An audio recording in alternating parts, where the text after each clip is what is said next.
साथियों नमस्कार, कैसे हैं आप सभी। उम्मीदें करता हूं आप सभी स्वस्थ होंगे। आज के इस वीडियो लेक्चर्स के अंदर हम और आप मिलकर ये अध्ययन कर पाएंगे कि आकाश जो होता है उसका रंग नीला क्यों होता है। ये जानने का हम प्रयास करेंगे, सीखने की कोशिश करेंगे।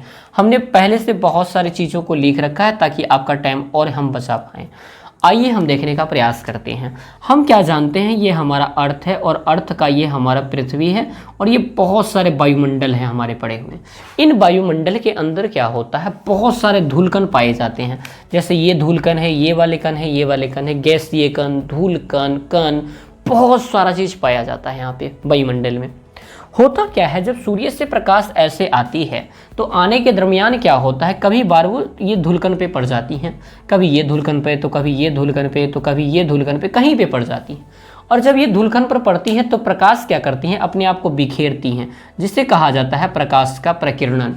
जब प्रकाश सूर्य से आकर के जब प्रकाश की किरण वायुमंडल में आती है तो वायुमंडल में उपस्थित धूलकण पे आकर के वो क्या करती हैं, अपनी चारों तरफ दिशाओं में फैल जाती हैं, जिसे प्रकाश का प्रकीर्णन कहा जाता है साथियों।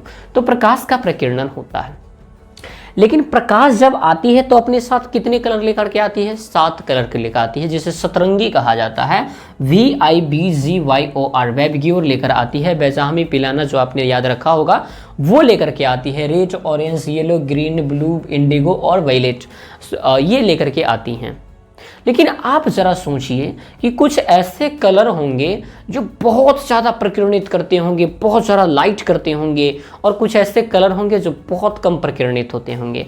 इसी क्रम में हमने देखा कि भी जो है बहुत ज़्यादा प्रकीर्णित होते हैं, आई बहुत, उससे थोड़ा सा कम, और सबसे कम कौन सा होता है, रेड। सबसे कम कौन सा होता है, रेड। तो हमने क्या देखा कि वायुमंडल के अंदर आकाश में क्या होता है कि बैगनी और आसमानी रंग दोनों का प्रकीर्णन अधिक होता है। और जब ये दोनों ज़्यादा अधिक प्रकीर्णित होंगे तो जब हम अपनी ऊपर आकर के देखेंगे तो जो ज़्यादा प्रकीर्णित होते रहेगा वैसा ही कलर हमको ऊपर दिखेगा। तो आकाश हमें कैसा दिखाई पड़ता है, आसमानी अर्थात नीला प्रतीत होता है। कैसा प्रतीत होता है, नीला प्रतीत होता है। अब जरा हम इसे आगे लिखने का प्रयास करते हैं। जब सूर्य का प्रकाश वायुमंडल से होकर पृथ्वी पर आती है, वायुमंडल से होते हुए पृथ्वी पे आ रही हैं, तो इस क्रम में वायुमंडल में उपस्थित कणों से प्रकीर्णित होती हैं। तो वायुमंडल में ये सारे जो कण हैं इससे क्या होती हैं, वो फैलती हैं, प्रकीर्णित होती हैं, स्कैटरिंग करती है। स्कैटरिंग ऑफ लाइट कहा जाता है। इस पर भी हमने वीडियो बनाया है, पीछे आप देख सकते हैं। प्रकीर्णित होती है और प्रकीर्णन का जो क्रम होती है, ऊर्जा का जो क्रम होती है, कुछ इस प्रकार से होती है। VIBGYOR होती है, यानी सबसे कम प्रकीर्णित रेड होती है और सबसे ज़्यादा वैबग्योर और फिर इंडिगो होता है। यानी बैगनी आसमानी दोनों का प्रकीर्णन अधिक होता है और यही कारण है कि आकाश नीला प्रतीत होता है, और क्योंकि नीले रंग का प्रकीर्णन अधिक होता है। लेकिन आप जरा सोचिए, जो व्यक्ति अंतरिक्ष में है और अंतरिक्ष में ये सारा कण मौजूद ही नहीं है, क्योंकि वायुमंडल तो है ही नहीं वहाँ। अगर वायुमंडल अगर अंतरिक्ष में नहीं है तो ये सारे कण है ही नहीं, और ये सारा कण है ही नहीं तो ये प्रकाश प्रकीर्णन होगा नहीं, और प्रकीर्णन जब होगा नहीं तो ये 7 लाइट हमारे पास ऑटोमेटिक आएंगे। 7 लाइट आएंगे ना, जो व्यक्ति अंतरिक्ष में से देख रहा होगा वहां तो कण से प्रकीर्णन होगा नहीं, तो 7 लाइट आंख में आएगा। और 7 लाइट जब आंख में आएगा तो 7 लाइट का मिक्सचर कहलाता है ब्लैक। क्या कहलाता है, ब्लैक।